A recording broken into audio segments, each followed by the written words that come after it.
நம்ம எல்லாருக்கும் தெரியும், நேதாஜி சுபாஷ் சந்திர போஸ் தன்னுடைய Indian national ஆர்மியோட all woman கண்டிஜென்ட்க்கு Rani Lakshmibai ரெஜிமெண்ட்னு பேர் வச்சாரு. இது அவங்கள வெறும் பெருமைப்படுத்துறதுக்காக மட்டுமா, இல்ல அதுக்கு பின்னாடி ஏதாச்சும் ஹிஸ்டாரிக்கல் சிக்னிஃபிகன்ஸ் இருக்கா? வாங்க இந்த வீடியோல பார்க்கலாம். ராணி லக்ஷ்மிபாய் அவங்க தன்னோட 14வது வயசுல ஜான்சியோட மன்னர் கங்காதர் ராவ் அப்படின்றவரை கல்யாணம் பண்ணிக்கிறாங்க.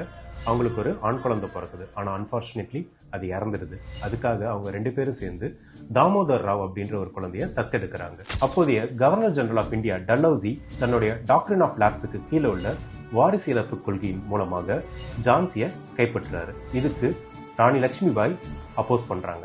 இது நம்ம எல்லாத்துக்கும் தெரியும். ஆனா நம்மளுக்கு தெரியாத ஒரு விஷயமும் இருக்கு. ராணி லக்ஷ்மிபாய் ஆரம்பிச்சது தான் இந்தியாவோட முதல் ஆல் விமன் கண்டிஜென்டான துர்காதள். இதுல தான் பல ஃபேமஸான போராளிகள் இன்க்ளூடிங் ஜல்காரிபாய் முதலியானவர்கள் குவாலியர் போர்ல ஜான்சி ராணி லக்ஷ்மிபாயோட உடன் போரிட்டு இறந்தாங்க. முன்னாடி சொன்னல, சுபாஷ் சந்திர போஸ் தன்னுடைய all women கண்டிஜென்ட்டுக்கு Rani Lakshmibai contingent பேர் வச்சதுக்கான காரணம் ராணி லக்ஷ்மிபாய் தான் இந்தியாவோட முதல் ஆல் விமன் கண்டிஜென்ட்டை கிரியேட் பண்ணது. Veranda IAS, where your dream becomes reality.